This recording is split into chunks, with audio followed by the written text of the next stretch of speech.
Welcome to Comedy Live with your host, Jasmyn. How's everybody?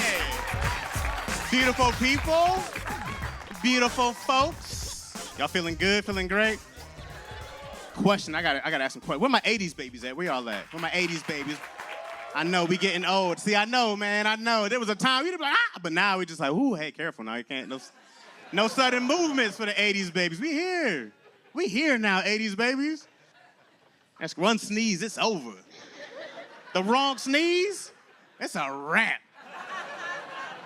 You can't move your body like that no more, man. You gotta be careful. I stretch in the morning now. I ain't never stretched before. I get up, This is all in the bed, by the way. I don't want to touch the floor on weak legs, you know what I mean? I'm gonna sprain my calf muscle. We all trash 90 babies. We you trash 90s, baby. We all trash. There's three of y'all in here. She tried to come in hot for the rest of them. She thought she was by herself. I don't like them 2000 babies. Where y'all at? Any of y'all in here? Right here. Punctual. People had the internet their whole lives. This is just too easy. I didn't have the internet my whole life, you know what I mean? I don't like 90s baby because they try to remember everything. They be like, I remember the internet sound ding on. Shut up. You don't remember all that. You wasn't there. Shut up. These kids today, they don't want to Google stuff now. My daughter asked me something. She was like, oh, how do you spell timber? I said, Google it. She said, never mind. I said, what? You can literally talk it in there. No. Not doing it. The kids they don't want to do it no more, man. Any 70s babies? We got 70s babies at. 70s babies, y'all still strong. 70 babies, y'all lucky to be alive, 70s babies. There was no laws in the 70s whatsoever. You could smoke inside, you could smoke on planes, you could smoke in hospitals. There was no seatbelt laws whatsoever. No seatbelt laws, you just holding on to your kids and they'll go through the windshield mirror. Just, hey, I got you, I'm the seatbelt. You could be in the back of the truck bed with just rakes and shovels rolling around, your drunk uncle hitting speed bumps trying to run you out of there. Y'all lucky to be alive out here. Y'all died so us 80 babies could live. We got laws, thank God. Car seats came around, thank God. Any 60 babies? We got 60 babies. 60 babies. Oh, look at them. Look at them. Settle down, 60 babies. Hold on.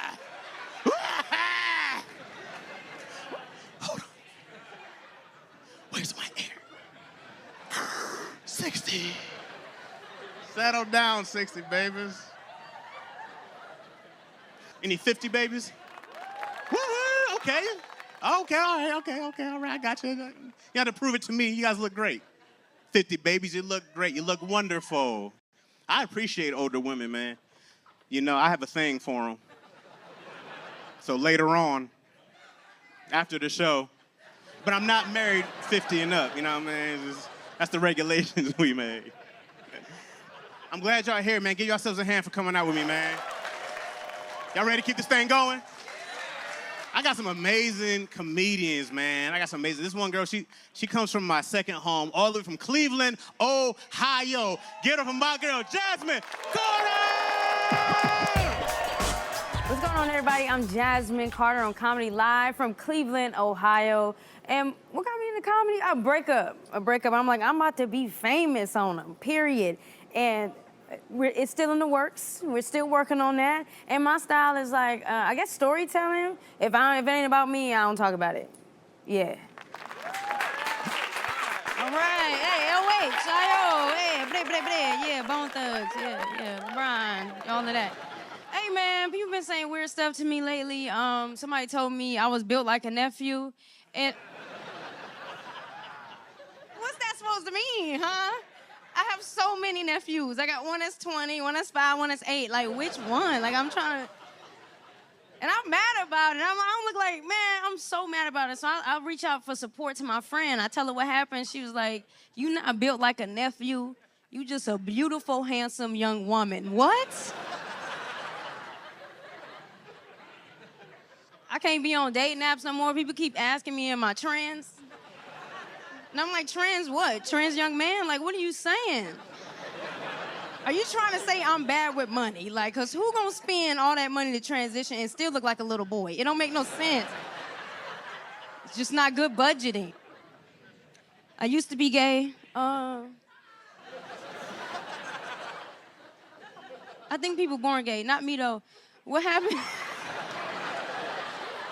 What happened? I'm gonna tell y'all what happened. What happened was it was hard. It was hard, you know, because I already got to care about black people and women's rights, and it was just too much. And then, because they be sending me newsletters and stuff. They be trying to recruit me. Okay? I didn't even show y'all my muscles underneath here, but I look like I uplift women with these guns. Okay? And do. Anyway. It was hard. It was hard being gay, especially when you look like me. Like, I was walking down the street, and this homeless man was like, "You better not be a lesbian." And I was like, "Sir, you worried about the wrong closet right now, okay? How about you get one first? You hear me? Don't matter who I sleep with, every time I sleep is in the bed in the house. You ever heard of that? Little gay for stay, huh?" What really happened is I was with a white man. Oh, God, it was so bad. Anyway. So the moral of the story is once you go white, you go dyke. I don't make the rules. I'm so sorry, white man in the front. I'm so sorry. You know, in my little gay escapades, I was I was dating an older woman. You're not allowed to tell black women's age, but I could drop hints. She was. I got insulin and hard candies in my purse, years old. Y'all said the 50s. She marched, I voted, you know. She was an ancestor out here in these streets. I met her at church. She gave me some candy, and I was like, okay, here I go. I thought she was gonna be good to me, but she cheated on me. And we was in an open relationship too. Oh my God. Did y'all know when you're in an open relationship, the other person get to be open too? Oh. Ain't nobody said it, and she still cheated. Like, she went solo on me like I'm the other members of Destiny's Child. Like, I'm at least Kelly Rowland, okay? Put some respect on it. I was mad about it too. I was so mad. And I wanted to hurt her as bad as she hurt me, so I left. I moved out. I left. And I took all the seasons out the house because you're not about to spice nobody else's life up, okay? But I was down real bad. I got suicidal, so I did what they told you to do. I called the suicide hotline. White dude answered the phone. He like, "You thinking about killing yourself? Don't even do it. Ain't even all the way deep like that, for real." What? So I'm messed up. I'm like, I'm about to do it. He like, "Oh, chill, talk to me. What happened?" I'm like, "My ex, she cheated on me." He like, "Oh my God." Like, he hyping me up. I'm like, right. And he like, "With who?" I'm like, "My friend is like my brother." He like, "Oh my God, bro. Like, I don't even know how you on the phone right now. Like, if that was me, I would take a jump rope tied to the ceiling fan and like go crazy." And I'm like, right. I'm about to do it. I swear to God, bro. 2 minutes later, he was like, "To keep it all the way 100 with you, my girlfriend calling, can't be on the phone all night," and then hangs up on me, bro. Yes. I'm like, how insecure is your girl? Like, if you don't answer the phone, what she gonna say? "Oh, so you on the phone with that little suicide chick, huh?" Then the next morning, I got a text message from 988. Said, "Could you please rate your service?" I can't. I'm dead now. Anyway, thank you. I'm Jasmyn Carter. Keep it going for Jasmyn Carter! More when we come back, man. Don't go nowhere.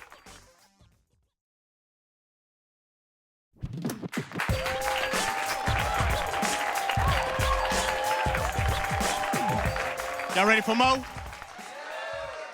Man, this next brother, man, this is one of the funniest dudes I've met, man. I love this cat. It's my bro. I ain't seen him in a while, so I'm so hyped that he's here. All the way from Miami. Give it up for my man, Sean Gray! Hey, what's up, family? This is Sean Grant, Comedy Live. I'm so excited. What got me into comedy, definitely watching Eddie Murphy, Richard Pryor, Red Fox, growing up around that type of stuff. My family's really funny, too. And that's kind of my style. Like, I like to take characters, do some storytelling, and just act a fool, man. My comedy is not important. Don't think about learning nothing or having no political opinions changed. You're going to get dumber watching my comedy, but it's going to be a lot of fun. Yeah, y'all look good, man. Comedy Live, this is dope, man. Good-looking people, I'm glad, man. I watched y'all come in, too. I made sure everybody looked good. I don't perform for ugly people. That's in my contract. No, because when you make ugly people laugh, that's how you get nightmares. I don't do that, I need my sleep. But no, this is good, man. I don't know if y'all know this. This is the best-looking time in history. Did y'all know that? Yeah, they've been making people for like 5,000.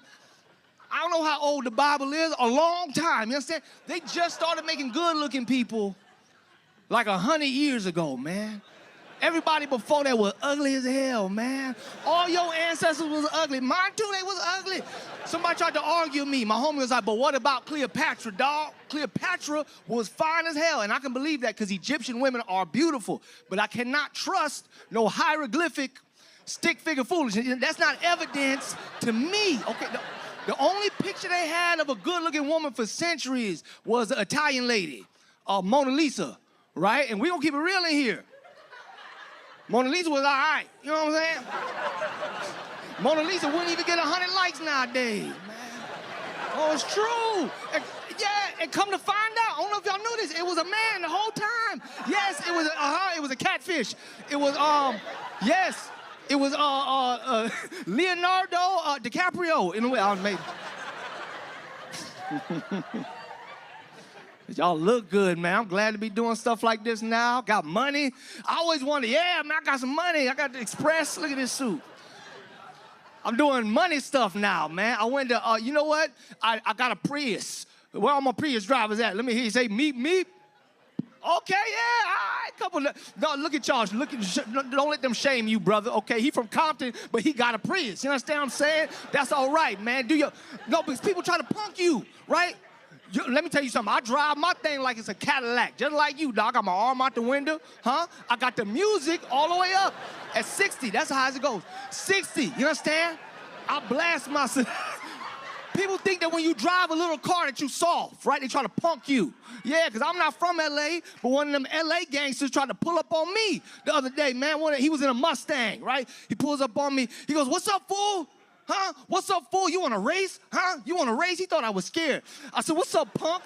I ain't scared of you. Let's race. He said, I love it. He said, you want to go to the next light or what? I said, hell no. We going until we run out of gas. I put that thing in eco mode. I said, I got a quarter tank. I'll see you in Texas. I'll whoop this behind.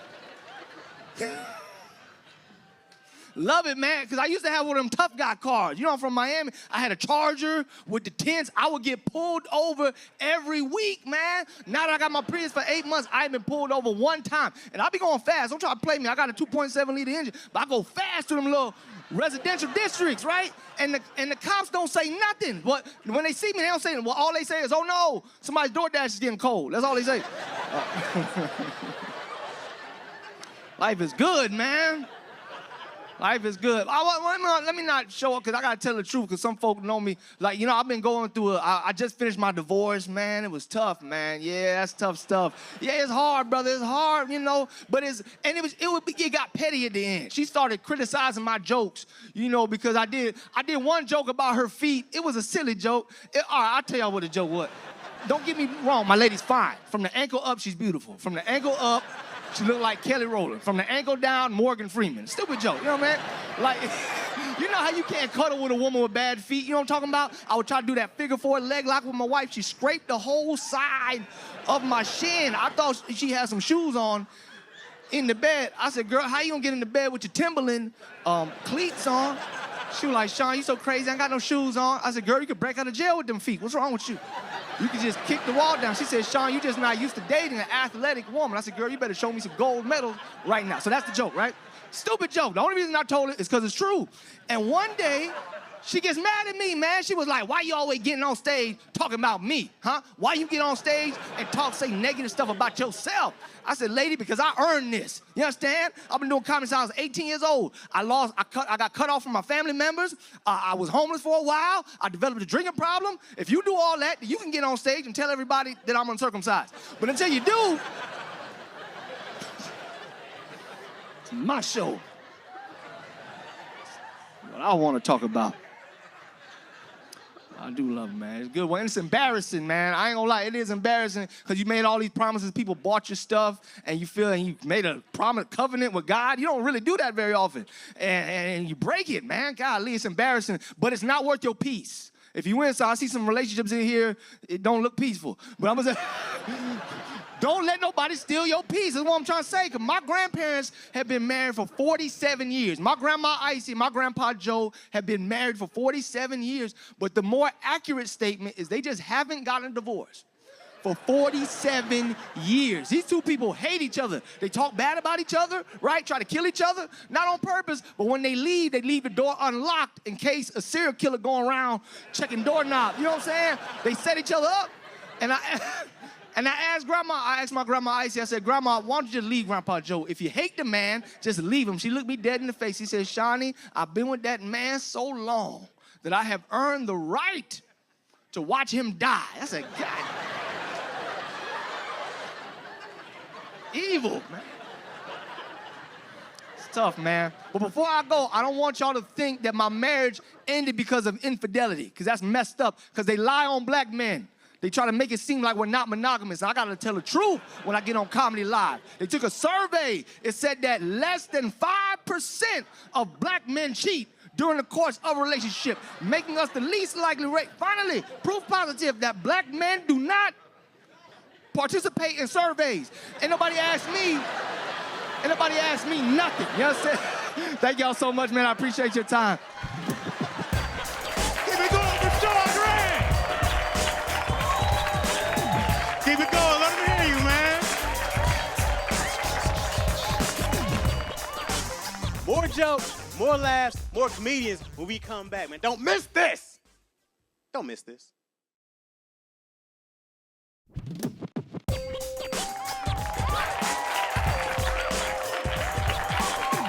Y'all ready for some more, man? Y'all ready for some more? This next brother, let me tell you about my man. So when I first got to LA, my man gave me a spot on his clean show, okay? I swore immediately. Took no time. I said no kind of words. I said them all. I said, I can't say this, and this. And he was like, all right, man, what's this? He just came in, he got me off. And now years later, this is probably 14, 15 years, I get to bring him on my show, man. So I'm very hyped to have my man all the way from Oakland, Town Business in the house. Give it up for Kente Scott! What's up, y'all? It's your boy Kente Scott, representing Oakland, the town business wherever I go. And right now, I'm at Comedy Live, about to get on stage and do my thing. What inspired me to do comedy? Real talk, my mama. She came down to LA and she was like, I'm not leaving town till you get on stage because I'm tired of you giving away these jokes for free. So after about a week, I was like, you messing up my game, mama. I need to find somewhere to go tell these jokes. What's up? How we doing up in here? Looking beautiful. Single folks make some noise. I didn't mean divorce, sir. I said single. You made it to the finish line and came right back into the game. Hey, I'm glad I'm not single no more because single is different now. 20-year-olds make some noise. Okay, 3 of y'all. All right. You 20 for real? Oh, yeah, you on the edge of 20 because your face is screaming 35.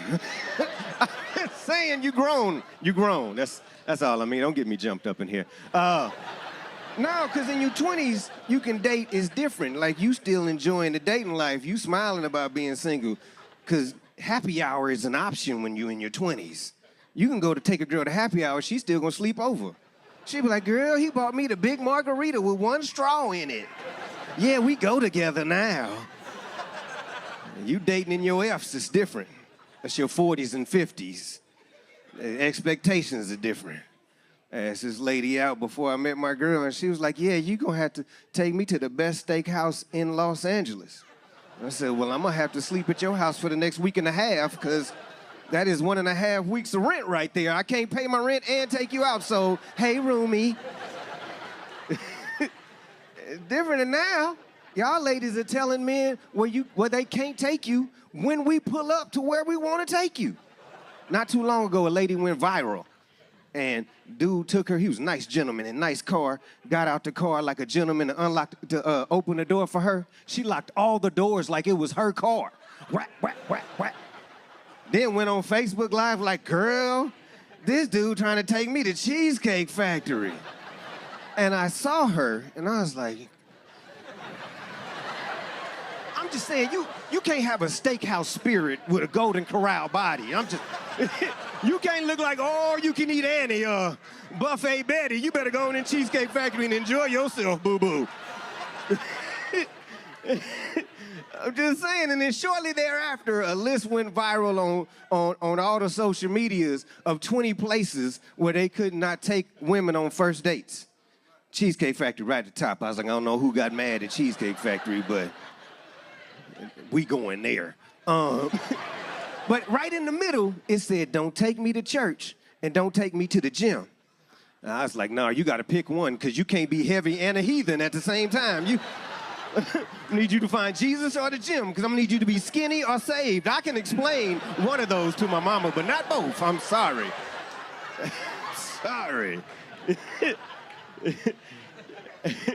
And I've been with my girl, and I knew we was going to make it because we matched. Like, and I ain't talking about race, creed, height, all that. I'm talking about cuddle match. Like, ladies, the back of your cranium to your shoulders got to fit right here from my forearm to my bicep. It's a long night. If it don't, you can't cuddle with everybody. Some of y'all got short necks and it don't fit in here. You'd be like, how'd you sleep? I was up all night trying to get these 2 fingers back alive. Ridiculous. But I knew we was gonna make it because she got comfortable with me. And this is how I knew she was comfortable with me. As I was over there, we was cuddling. I was the big spoon, she was the little spoon. It was like 1:45 in the morning. And she farted. Yeah, she ain't pooped, she ain't passed gas. It's farted. It was like, I think she shot me. And she couldn't play it off because it was dogs barking outside. It was car alarms going off down the street. And all she said to me was, excuse me. I said, oh, guess we go together, I guess. We go together. It's good, but I'm a single father. I raised my daughter as a single father. Single fathers in the house, make some noise. Just me. Okay, me and you. All right, shout it out. And I've been through everything. My daughter's in her 5th senior year at Cal State Hayward up in Northern California. Anybody who clapped, y'all clapping for either Hayward, California, or you're dyslexic. Because you thought I said she's a 5th year senior. I said she's in her 5th senior year. Yeah, it's different. I'm like, what are you majoring in, longevity or testing my patience? What? And it's not that bad. I mean, it's that bad because she came home from her real junior year and was like, Daddy, I only got 5 classes left. I want to do the rest of my time online. I was like, cool, let's make it happen. 5 classes, that's 1 semester. You'll be up out of here. I'm saving myself like $5,000 in housing fees. 4.5 years later, she still got 2 classes left, y'all. She taking these classes so slow, I feel like I got dial-up internet at the house. I'm like, why don't you go to Starbucks and use their Wi-Fi and get this degree on out the way and get your daddy a caramel macchiato while you're at it. Because she too comfortable. My friend said she ain't going nowhere because she too comfortable. And I realized that because the other day I came home and she had a Cheesecake Factory bag in the refrigerator with her name on it. I was like, first of all, Cheesecake Factory, winning. But I was like, what's that? She said, oh, Daddy, those are my leftovers. I put my name on it so you can see that I paid for it. I said, oh, so that's what we're doing. So I put my name on the refrigerator because I paid for that. I put my name on the TV and the cable box. I paid for both of those. After a while, I got tired of walking around the house. I wrote my name on a post-it and threw it on the ceiling. She was like, Daddy, what's that? I said, because I paid for this roof over your head. You better figure it out. But I told my daughter at 16 she could start dating fathers. Is that a good age? Y'all was quick. It was even a mama that answered, now. I was like that too, but she got to be 14 and she's one of them teenagers that start getting on my nerves. I was like, I don't want her to miss this early dating phase, fooling around, be 45, still living at the house with me. Like, Daddy, what are we doing tonight? Trying to find you a husband. I made you a profile on Match.com. You might want to check it out. But my father told my sister she could start dating at 16, and she turned out all right. So I was like, I'm gonna do the same thing with my child.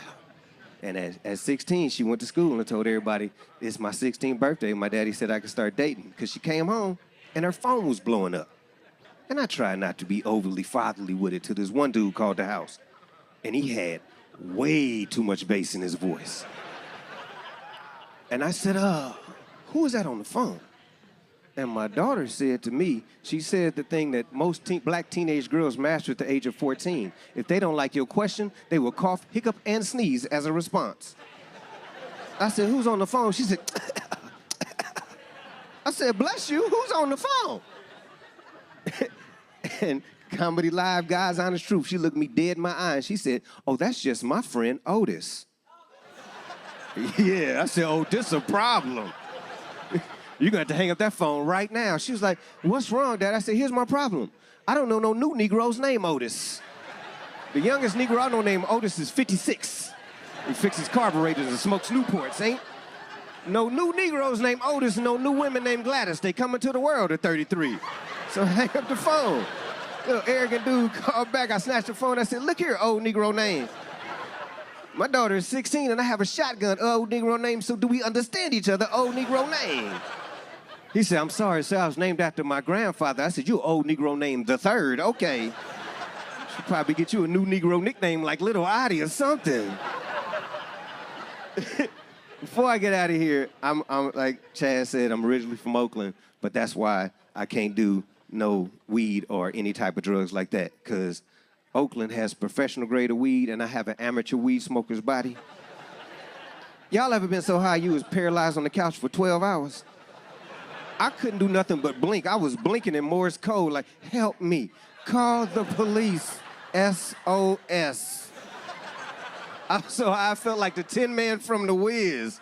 I was like, oil, I need oil. And nowadays, y'all got the edibles. You be like, you don't even need to smoke no more. No, here's why I don't fool with edibles. Because y'all don't give the instructions on the edibles till after you taken the edible. My boy gave me an edible. I ate a gingerbread edible. I ate up to the second jelly bean belly button on the gingerbread edible. He said, oh, no! You ate all the way up to the torso, you finna die! You just supposed to eat a ginger foot. I was like, see, I'm sticking to alcohol, y'all.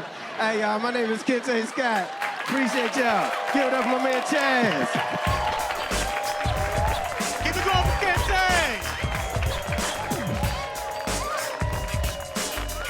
Give it up one more time for Kente Scott, man. We'll be right back, so don't go anywhere. More Comedy Live when we come back.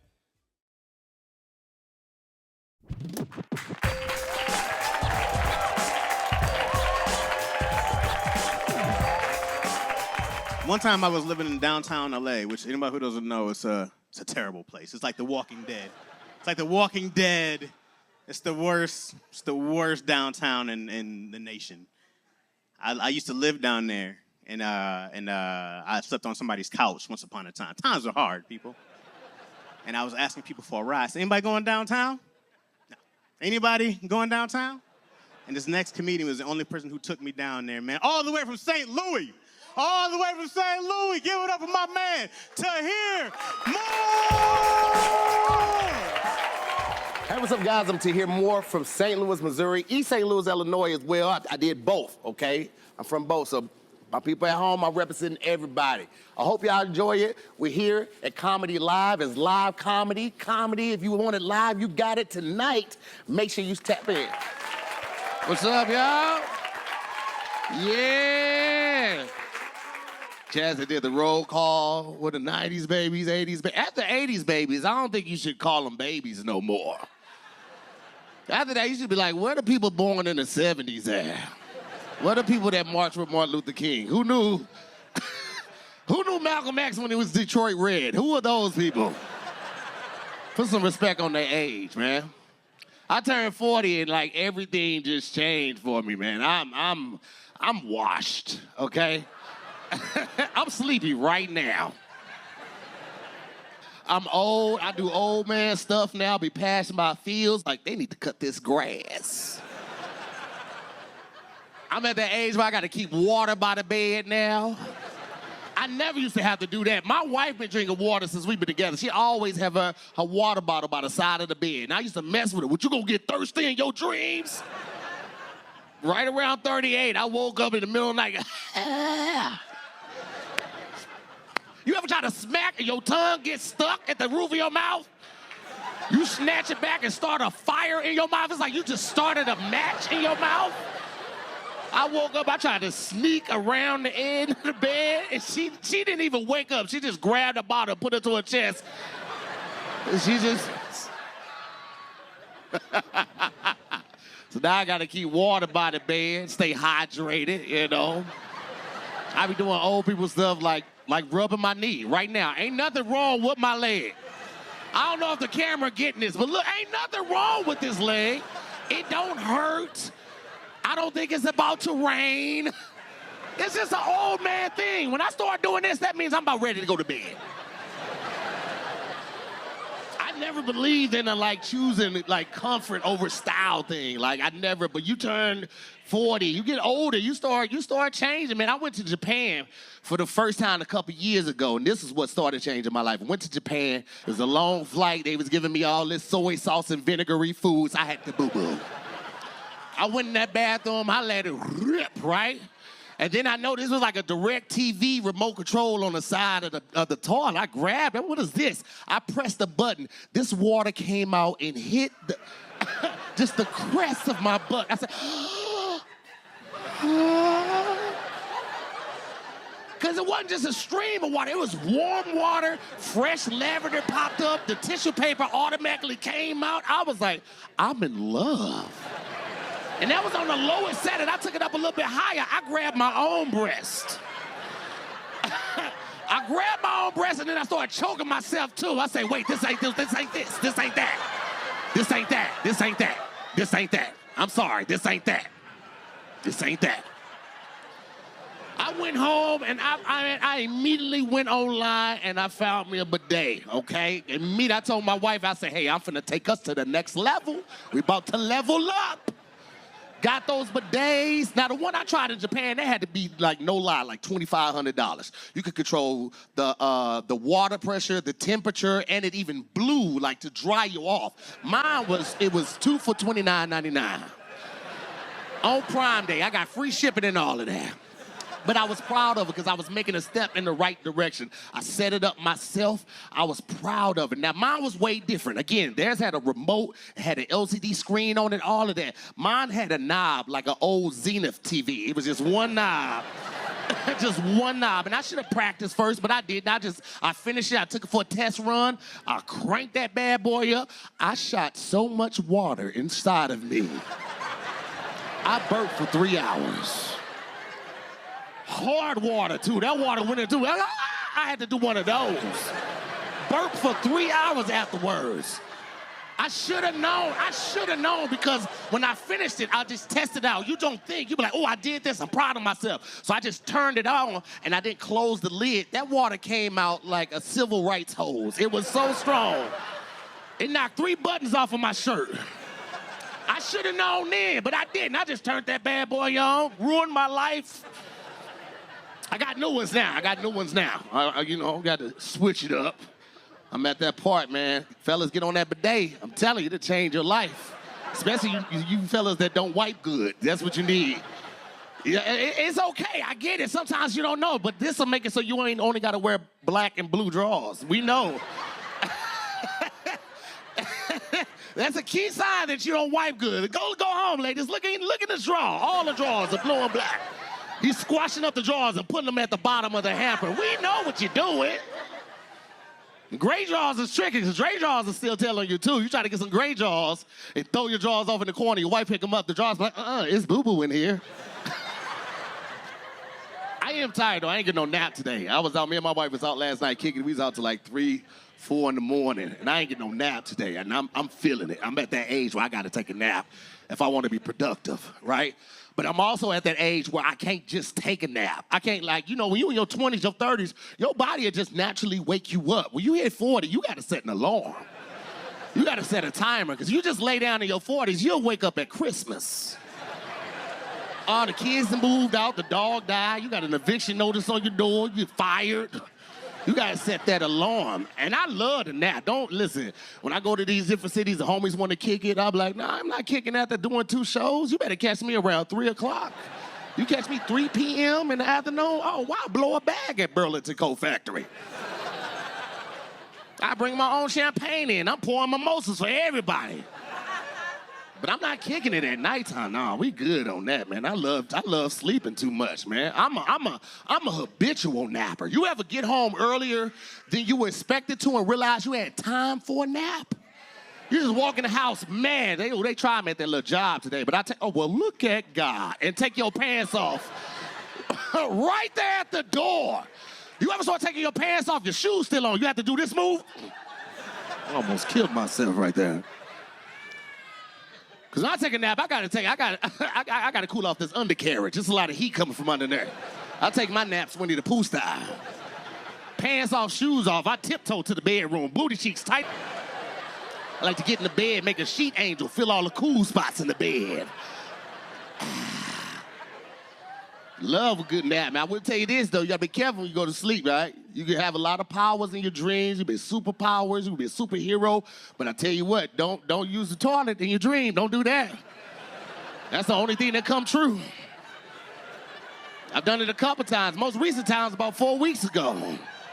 I remember in a dream, we were in a restaurant. It was real nice. They had live jazz music. It was an Italian restaurant. I smelled the food. Can't remember nobody's face. You'll never remember faces in this dream. But I smelled the food. I excused myself to the table, and I went to the bathroom. The bathroom was dimly lit candles. I heard the music. I was like, oh, this bathroom nice. And I'm standing there peeing. Somebody else come in. He do 9. He leave. And I was like, I'm still peeing? And at that moment, when I said, I'm still peeing, my whole left side got wet. Whole left side. That ain't the worst part. Worst part is I'm married. I had to wake my wife up like, hey, get up. It happened again. Get up. Go get the Lysol. Help me flip this mattress over. I wanted to wear a shirt with this little outfit, but I tried a shirt on it, then the jacket looked like it was too small, so I was like, we just gonna go with this. I be wanting to lose weight, but like food just so delicious though. That's what's keeping me from being a model is like food so good. If it wasn't for my love for food, I'd be a model right now. But food's so good. You ever have food so good you start agreeing with it while you eating it? You be eating like, this it right here. This it. Hey, y'all do this year round? This year round? You ever have food so good you start rubbing your feet together underneath the table while you eating it? Just rubbing. That's my love for food. That's my passion. And I knew I had to lose a little weight. I went to Banana Republic, saw this bad sweater, orange, blue stripes, thin, across, horizontal, fire. Went and tried it on the XL. I was like, nope, that ain't gonna work. Went to the front. I was like, hey, y'all got this in a 2X? I want it. She was like, oh, we don't carry 2Xs in the store. I said, why you don't carry 2Xs in the store? She said, it's too much shelf real estate. I said, that's not a thing. Yes, shelf real estate. That's exactly what she told me. This lady behind her, she was like, don't worry about her. You're not even that fat. I said, did you say that fat? It's a backhanded compliment. Got a trainer, because I was defeated, but I was like, I'm determined I'm going to dress. Got a trainer. We started immediately. Like, from the consultation, I went to meet him, t-shirt, jeans. He's like, let's go ahead and get started. Drop it, give me 200. I said, I got on jeans right now, fam. I'm not doing no push-ups and no jeans. Went back the next day. We did arms on Tuesday, legs on Thursday. Friday, we did a combination. Saturday, I couldn't move my body. You ever been so sore you can't doing this hurt? That's why I was just lifting up hurt. I couldn't even take a shower right. I had to get in the shower, lather up the loofah, throw it up and let it fall down my body. I had to scoop and do it again. I was doing this, and I slipped in the shower. You ever slipped in the shower? You can't do nothing to stop a slip. All you can do, you feel it coming in. Oh, this is it. I'm coming home to the glory right here, right? I slipped so hard in the shower, I tried to grab the water, slap myself in the face. I said, I'm just going to be fat. I'm just going to be fat. Hey, you guys have been great. I'm Tahir Moore. Thank y'all so much. Keep it going with Tahir Moore. Y'all had a good time? I'm your host, Chaz Rogers. We out. Thank y'all.